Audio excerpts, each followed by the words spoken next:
The day my grandfather was buried, the sky hung low and gray, as if the town itself was holding its breath. Pine Hollow was the kind of place where everyone knew your name, your business, and your bloodline. A town where gossip traveled faster than the wind through the cornfields, and grudges lived longer than people. I hadn't lived there in 15 years, but stepping out of my rental car and onto the cracked pavement of St. Matthew's Church, I felt every old memory rush back like a bruise being pressed. My name is Evan Cole, and until that week, I thought I'd inherited nothing more than grief. The church bells rang once, slow and heavy. Inside, the air smelled of old wood, wilted lilies, and something else. Tension. Every pew was full. Farmers in pressed denim. Town council members in dark suits. HOA board members wearing expressions of polite superiority. And right in the front row, dressed in black that cost more than my monthly rent, sat Margaret Whiteley. Everyone in Pine Hollow knew her. President of the Silver Creek Estates Homeowners Association. Self-appointed guardian of community standards. A woman who fined people for grass being half an inch too tall, and once called the sheriff because someone painted their mailbox blue. People didn't call her Margaret. They called her HOA Karen. She didn't look sad. She looked impatient. My grandfather, Henry Cole, had owned land his entire life. Not just a house. Not just a farm. 900 acres. Fields. Timber. Creek beds. Old grazing land. Property that had been in our family since before Pine Hollow had a name. Over the years, the town crept closer. Developers sniffed around. HOAs sprouted like weeds. And Margaret Whiteley wanted that land more than anything. I slid into a pew near the back. I didn't belong here anymore, and everyone knew it. I was the grandson who left. The one who went to the city. The one who only came back when death forced his hand. The pastor spoke softly about legacy, about roots, about a man who worked the land and let it work him in return. I stared at the closed casket and swallowed hard. I should have been here more. Then it happened. As the pastor invited people to stand for the final prayer, Margaret Whiteley stood too, but she didn't bow her head. Instead, she turned around. Her heels clicked against the church floor as she faced the room. Her eyes locked onto me like a missile finding heat. And then, in a voice loud enough to echo off the stained glass, she said, "Before we go any further, I think we should address something." Murmurs rippled through the crowd. The pastor froze. "Mrs. Whiteley, this is..." She cut him off with a raised hand. "Where's the will?" she snapped. Then, pointing directly at me, "Where's the will that supposedly leaves everything to him?" Gasps. Heads turned. Every eye burned into my chest. My face went hot. My hands clenched. This woman had chosen my grandfather's funeral to make a legal challenge.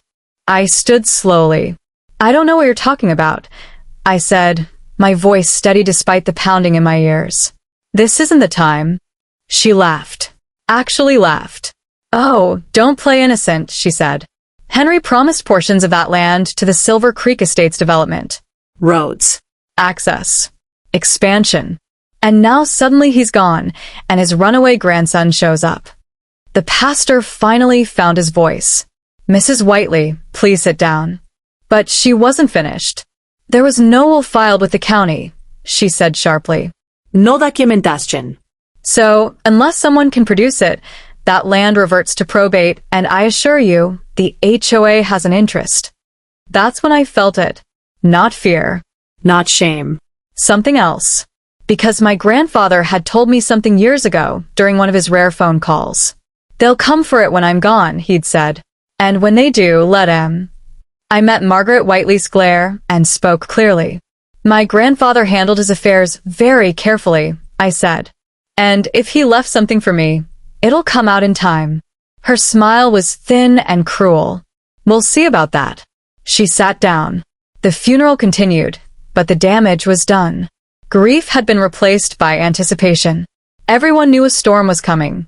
As the casket was lowered into the ground later that afternoon, Margaret stood nearby, whispering to two men in suits, developers, by the look of them. She glanced at me once more. Confident. Smug. She thought she'd already won. She had no idea that my grandfather had planned for everything, and that the land wasn't the only thing he'd left me. After the funeral, Pine Hollow did what it always did best. It watched. People lingered near the grave longer than necessary. Conversations stayed low but sharp. I could feel eyes following me as I walked back to my car, like I was carrying something fragile or stolen. Margaret Whiteley didn't bother hiding her confidence anymore. She stood near the church steps, laughing softly with the two men in suits. One of them glanced at me, then at the land stretching beyond the tree line, like he was already measuring it for roads and cul-de-sacs.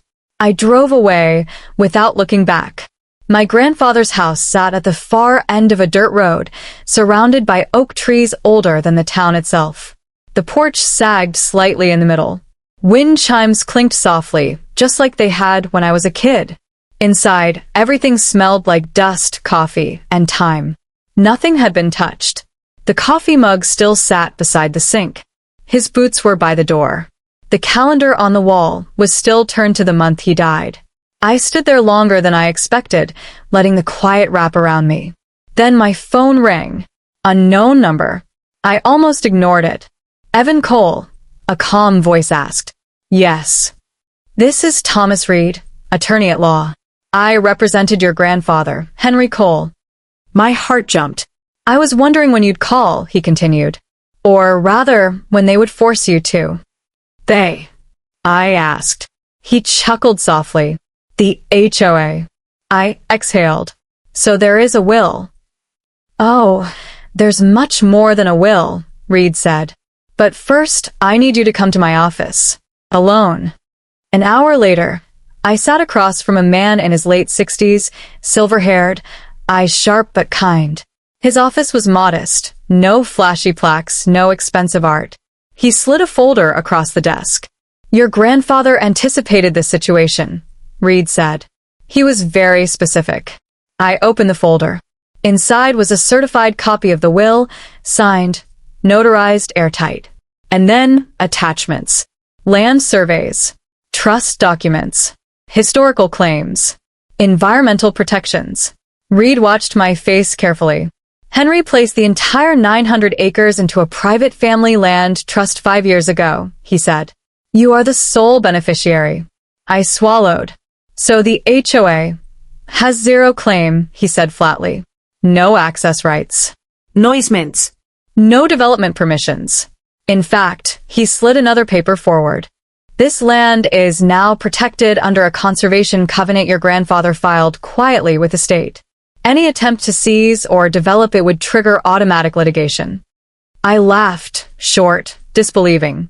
Margaret Whiteley had no idea. But why didn't he file the will publicly? I asked. Reed leaned back. Because he wanted to see who showed their hand first. My smile faded. Reed continued. Your grandfather also left instructions. Very clear ones. He opened a second folder.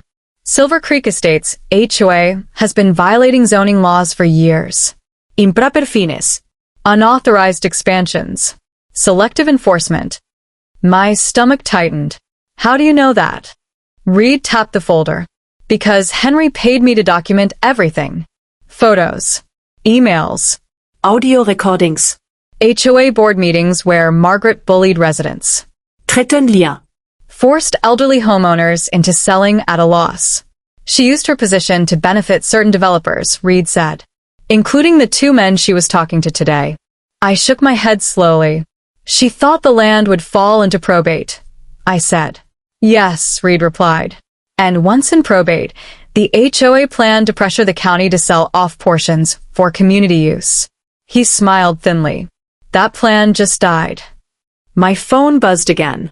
A text from an unknown number. Margaret Whiteley. We need to discuss the land. Civilly. I showed Reed. He laughed out loud this time. Oh, he said, standing. This is going to be fun. He handed me a small key. Your grandfather also left you a safety deposit box. We open it tomorrow. What's inside? I asked. Reed's eyes gleamed. Enough to make sure Margaret Whiteley never runs an HOA again. That night, as I lay in my grandfather's old bed, listening to the wind through the trees, I realized something. Margaret hadn't shouted, "Where's the will?" at the funeral because she was sure. She shouted because she was afraid. And fear makes people reckless.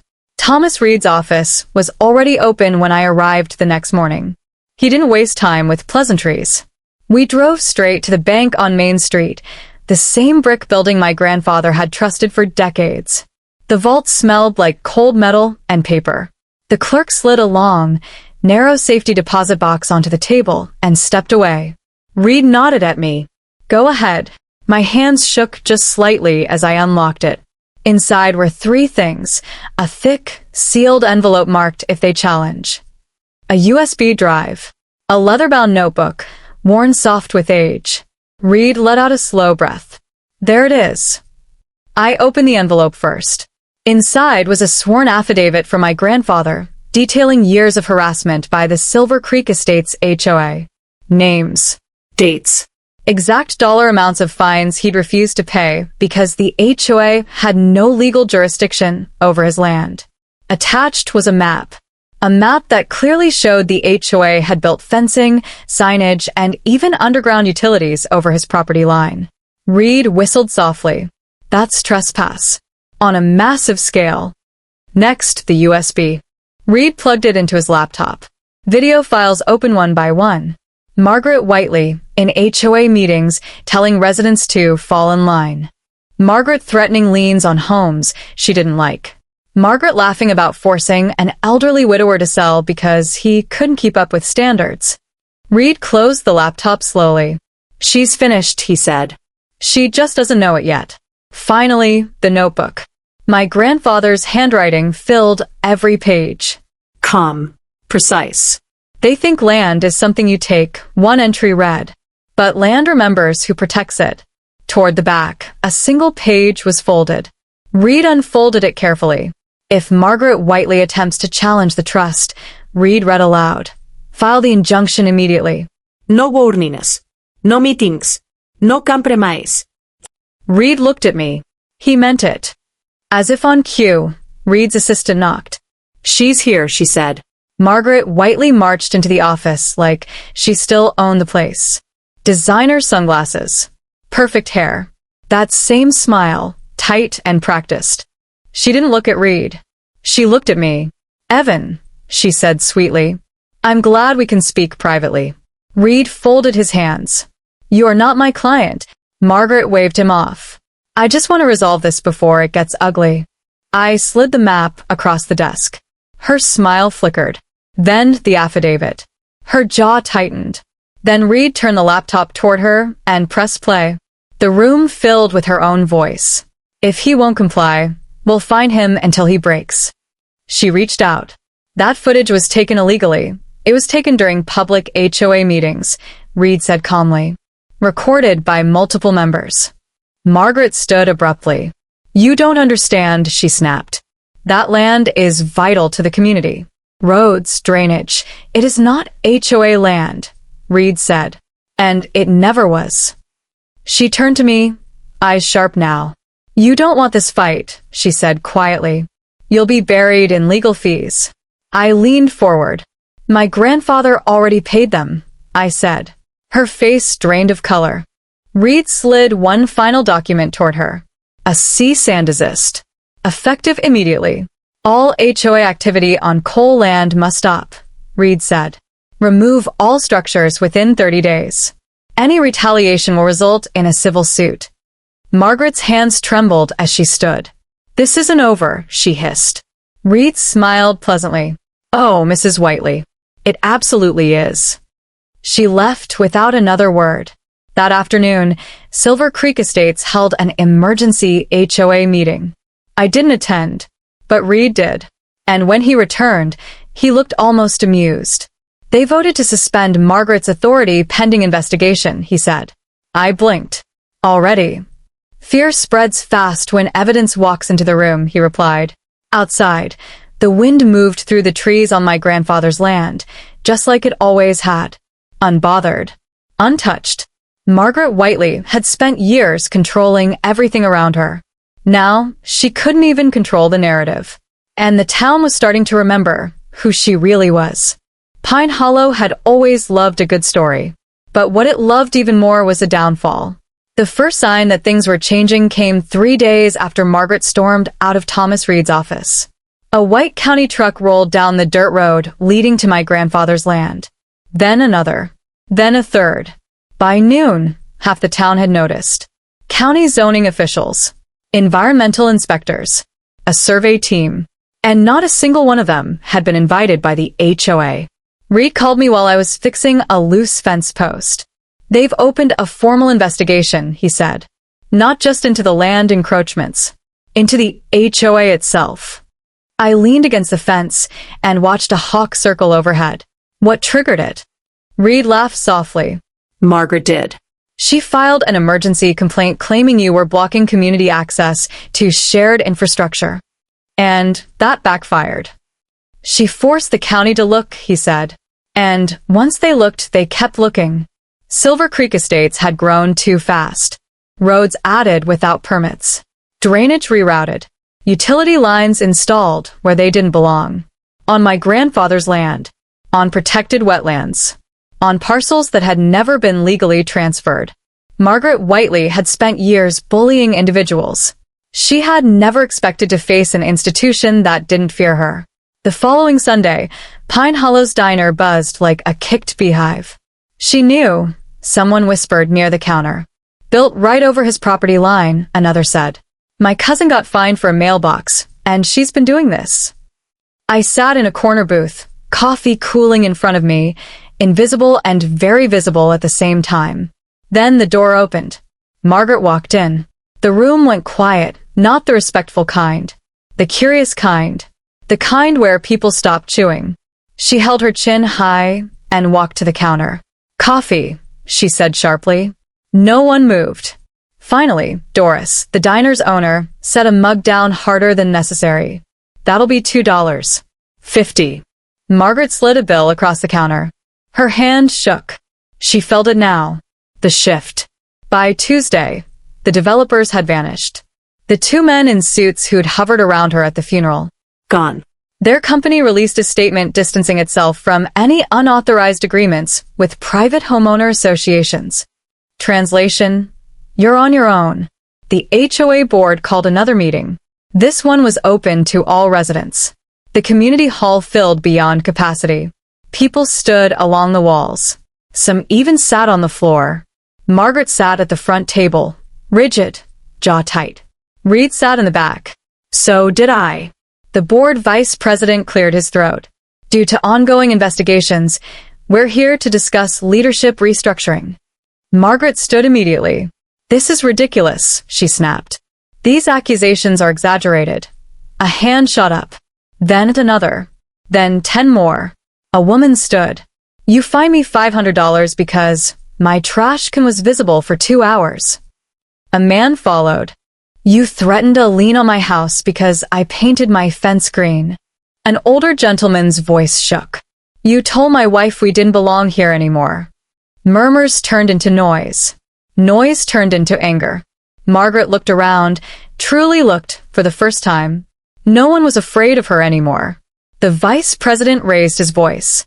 Mrs. Whiteley, until the county concludes its review, you are officially removed as HOA president. The words hit the room like thunder. Margaret laughed, a sharp, brittle sound.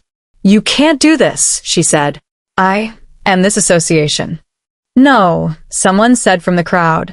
You just used it. She grabbed her purse and stormed out, heels echoing like gunshots. 2 days later, the county posted notices. Violation of zoning laws. Unauthorized construction. Environmental damage. Silver Creek Estates was ordered to halt all expansion. Fines were pending. Lawsuits were coming. And Margaret Whiteley's name was on every document. Reed met me on the edge of the land that evening. The sun dipped low, turning the fields gold. She called me, he said. I raised an eyebrow. Oh, she wants to negotiate. I smiled slowly. No, I said. She wants mercy. Reed nodded. And she won't get it. That night, I walked the boundary of the land my grandfather had loved. The same land Margaret had tried to take while standing over his grave. She had believed power came from control. My grandfather had known better. Power came from patience. And the town of Pine Hollow was finally ready to watch the rest of the story unfold. Margaret Whiteley didn't know how to lose quietly. Anyone who thought she would disappear after being removed as HOA president didn't understand her at all. Control had been her oxygen for years.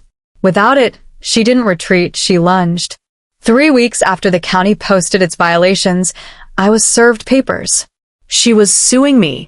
Or rather, she was suing the Cole Family Land Trust, claiming my grandfather had been mentally compromised when he signed the conservation covenant and trust documents.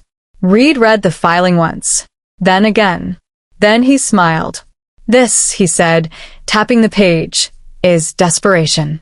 The courtroom was packed the day of the hearing. Pine Hollow hadn't seen this much excitement since the old mill burned down. Margaret arrived early, flanked by an expensive attorney from out of town. She wore a navy suit and the kind of expression that said she still believed she could bend reality if she pushed hard enough. I sat beside Reed, calm in a way that surprised even me. When the judge entered, the room fell silent. Margaret's lawyer stood first. He spoke smoothly about questionable intent, undue influence, and the sudden appearance of a grandson who hadn't lived in town for years. Then Reed stood. He didn't rush. Your Honor, he said, this case rests on the claim that Henry Cole didn't know what he was doing. Reed turned slightly and gestured. Let's begin with evidence. The affidavit, the notebook, the recorded videos, the certified medical evaluations showing my grandfather was mentally sound, the conservation filings approved by the state. Then the map, the same map that showed the HOA's illegal encroachments. Margaret shifted in her seat. Reed continued, voice steady. Mrs. Whiteley did not lose access to land. She lost the ability to exploit it. Her lawyer objected. The judge overruled. Then Reed delivered the final blow.